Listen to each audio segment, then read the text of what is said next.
I know we'll never get things back to the way they used to be. Hey everyone, welcome to the channel. This is James, and in this video, let's talk about something in Season 4. Yeah, Season 4, that was so long ago it seems now at this point. Seasons 1 through 3 had set up the perfect scenarios with the survivors, and then by episode 6 of Season 4, the prison falls and everyone is separated. So many different journeys began. Slow down. We need to stay together.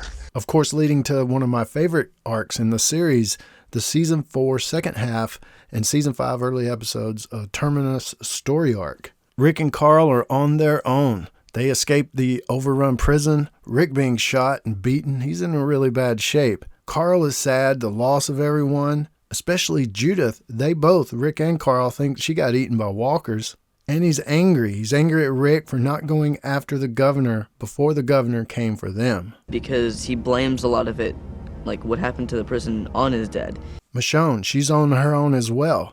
She killed the reanimated head of Herschel before leaving the prison with 2 new pets that she had made. She tries not to feel the pain, so she shuts herself down to that so that, she won't break down. With the entire prison falling, Glenn losing Maggie, Maggie losing Glenn, Sasha losing Tyrese, the kids, Judith's really out there. They think that she had died, and a lot of things were happening. I think that may be one of the closest times that everyone as a whole are affected. Everyone as a whole are like almost to the edge, taken to the edge of humanity. Because the characters had lost everything. First with the apocalypse, their home, friends, family. And now losing the prison was really hard on Carl. Carl gives Rick some looks. He backtalks to him and just seems to hate Rick. It's a strong knot. Clove hitch. Shane taught me. Remember him? He's just so angry at everything in the world. And Rick has been the adult, the father. And Carl has always been his son, his little boy. So Rick is just trying to still be that, Carl's protector. But Rick is in bad shape, mentally, physically. But finally, they find a house to hold up in. There's something else you want to say to me?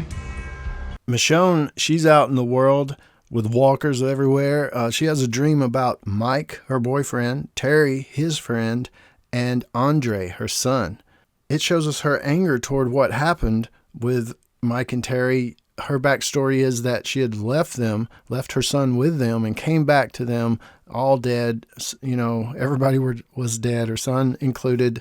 And because of what she's been through, the dream, she has to really let go of some things and accept some things. And she's having a hard time as well, but she finally snaps out of it after walking among a small group of walkers and seeing one that resembles her.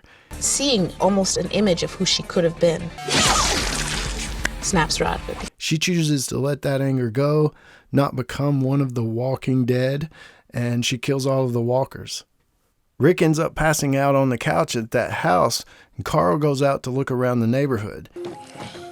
He kills some walkers, he gains confidence, he finds a huge can of chocolate. He knew where we were, and you didn't care! And he totally lets his anger out on Rick while he's passed out, yelling at him. They're all gone now.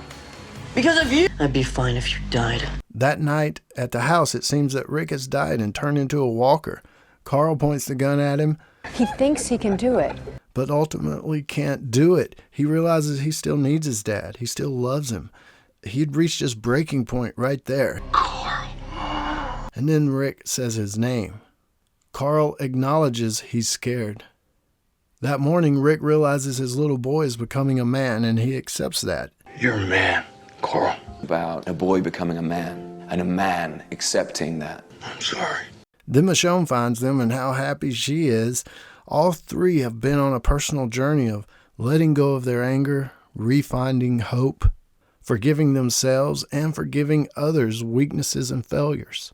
Episode 6 was action, the prison battle, all that stuff. But in episode 7, we see the journey of these 3 people going through a lot of stuff, But it does end with a happy ending, or at least as happy as The Walking Dead could give us back then.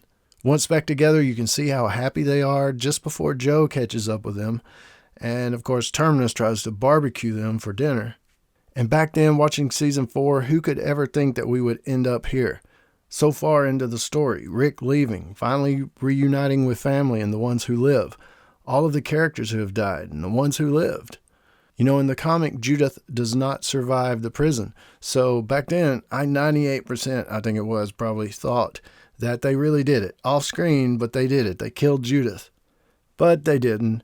But the show was #1 in the world around that time. I think we all loved the characters on the road, part of the journey. I am glad that they got to Alexandria. Rick and the others, especially Rick, needed that. I mean, he was going feral. But since the sickness at the prison, everything that kind of played out after that with Rick and the governor, with Carol, you know, getting banned, with Lizzie being crazy, with everybody being separated, trying to come back together, going through all their unique little instances of stuff, especially like Carol and Tyrese. What a story arc that was with Lizzie. And then all of them coming back together in such a crazy way. Terminus. But my favorite season is probably season 1. I've always loved season 1. It's like, you know, the first episode is like a little zombie movie in itself. It was just, you know, it just looked good. It was just really good, I thought. But seasons 4 and 5, they're high on my list as well. Just all of the story arcs of all of the characters playing out. I really enjoyed it. I enjoy it on a rewatch. But hey, you guys let me know what you think about it all, of course, and your favorite scenes and what you thought about this episode, anything season 4 or 5, your favorite seasons, anything like that you can talk about down in the comments below, and you know I'll join you there. This is James in Nashville. As always, thanks for watching, and stay tuned for more Dead Stuff. It's for you. And it's just like, The Walking Dead.